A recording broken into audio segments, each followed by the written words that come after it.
Hello दर्शक बंधु नमस्कार जय जगन्नाथ पुणी थे नुआ रेसिपी सहित आपण मानक वेलकम करुच्ची मु रंजिता तो आज आपण मानक देखेबी मो सागर तरकारी से मु लेउटिया साग बतुरेची परिवा ये मुझे बैगण आलू को पूरा छोट छोट चुना चुना कर काटिदेची गोटे मीडियम साइज टमाटो को काटी लंका गोटे आ रसुण 4-6टा नहीं तो लंका रसुण एवं सोरिष को टिके बाटिकी से तरकारी जेहेतु करी बाटण गोटे करी से लुण पकईकी बाटी देइछली एवं तापर साग को चुना चुना करिकी मु काटिदेली तो तापर मुझे आम कड़े एवं बसैबा मु आपण मानकु देखैबी केमती भाव में साग तरकारी मु आपण मानकु करिकी देखौची। तो आपण माने साग तरकारी पई एठी अन्य साग भी नहीं पारिबे मिसेकी भी 2-3 प्रकार साग भी नहीं पारिबे। तो सरिष बटा प्रस्तुत हो गला तो एबे चलतु मु देखैबी आपण मानकु केमिति साग तरकारी होउची। गोटे कड़ाई रे 2-3 चामच तेल गरम करंतु तापरे सेतिरे 5 फुटण देदेबा। तो 5 फुटण फुटी गला परे सांगे सांगे रसुण छेचिकी रखिथिबे बाटिबा पई 4-5टा रसुण आ फुटेबा पई 4-6टा रसुण आ गोटे सुखिला लंका तो ताकू नेकी आमे से फुटण रे पकेकी 2 मिनिट भाजिबा। भाजा हो गला परे तापरे आमे जो परिवा काटिकी रखिथिले हमर आलू आ बैगण ताकू से फुटण रे पकेदेबा ताकू भल भाव रे तेल रे भल रे संतुली देबा जेमती कि सेटा भल टिके भजा हो जिवो। भाजिले कौन कि परिवार टेस्ट आउ टिके भल लगे। आपण चाहिए भी कम तेल देकी ताकू सिझेकी खाई परिबे आ परिबा भी मध्य एक्स्ट्रा ऐड करि परिबे जेमती कि बोईताळु पकई परिबे सारू पकई परिबे माटी आलू पकई परिबे कदली भी पकई परिबे आपण जहाँ चाहिए पकई परिबे किंतु एठी मु केवल आलू आ बैगण नहींछि एवं तापरे आपण टिके भाजी हो गला परे परिबा टिके देखिबे हल्का सिझी गला परे से सोरिष बटा को सेथिरे देबे जो थरे लंका आउ सेथिरे आमे पकईथिले 4-5टा रसुण आउ सोरिष को आमे बाटिकी देइथिले।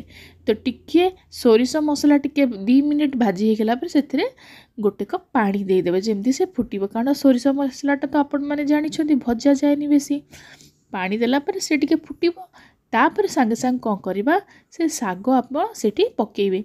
मु कहिथिली ना आपण लेउटिया साग नेबे जदि आपण मन को अलगा को साग भी भल लगे ता सहित 2-3 प्रकार मिसेकी भी नहीं पारिबे लेउटिया सहित कोसला नहीं पारिबे कखारु डंका भी मिसई पारिबे। तो ये मु केवल लेउटिया सागरे करुछि। तो लेउटिया साग पकेला परे आपण तळु टिके आंच हाई करदे कारण सागटा स्लो आंचरे भल हुए हाई करदे तापर से जो आपण करथिले सोरिष बटा सहित जो तरकारीटा प्रस्तुत करते तापर से साग को से पकईक भी चलेबे। तो एमती चलेला परे देखिबे धीरे धीरे सागटा दबी जीवो। तो देखंतु एठी किपरि भाव रे सागटा मु प्रस्तुत करुछि। तो ए आइटमटा पार्टी को बहुत टेस्ट लगी थे। आप गरम गरम टी पानी अंश भी रखी थे पूरा ट्राए करें आउ शेष में टमाटो भी पकईदेवे साग सहित टमाटो से मिसिकी एका सांगे सीझीज आउ सी गोटे तार टेस्ट बहुत भल लगे। आपन को सेकेंड टाइम आउ फुटेको पड़े आप सीधा सड़क डायरेक्ट प्रथम मुझे देखली जे आपण फुटण पकईकी परिबा पकईकी तापरे सीधा सड़क किपरि बाटण देकी डायरेक्ट आपण सागटी प्रस्तुत कले आपन को परिश्रम पड़िबनी बहुत सहज रे हे जिवो। आपण माने देखंतु किते सुंदर देखा जाउची खाइबा को तो इच्छा होची गरम गरम आको खाइबे पाटी की बहुत भल लागिबो। तो एही परि भाव रे आपण माने प्रस्तुत करिवे। तो ए सागटा टिके टाइम लागिबो सिझिया पे कारण एटा सोरिष परिबा जेतु अछि टिके टाइम लागिबो एटा न सिझिले भल लागिबोनी। नॉर्मल खाली साग को आमे एमती भाजी की खाइ दउछे किंतु एमती साग तरकारी से टिके भल कि सिझिबो आ से परिबा सहित तार फ्लेवर सागर फ्लेवर टिके भल कि मिसी गला परे तार टेस्ट आपनको बहुत बढ़िया लागिबो। तो सेति पई ताकू टिके आमे 5-6 मिनिट घोड़े की मीडियम आंचरे घोड़े की रखी दबा।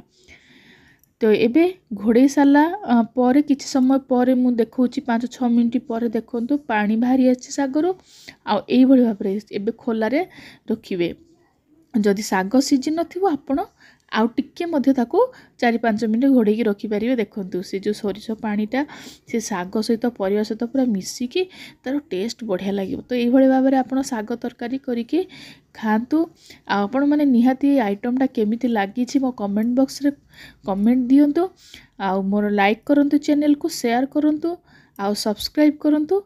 आउ कौन कौन आइटम जदि आपण मानकु भल लगे बा आपण मानकु आउ को आइटम देखिया को इच्छा अछि ताले कमेंट बॉक्स रे कमेंट कले निहाती भाव में मु से आइटमटा करने को चेष्टा करी और आपण मानकु मो चैनल रे देखैबी।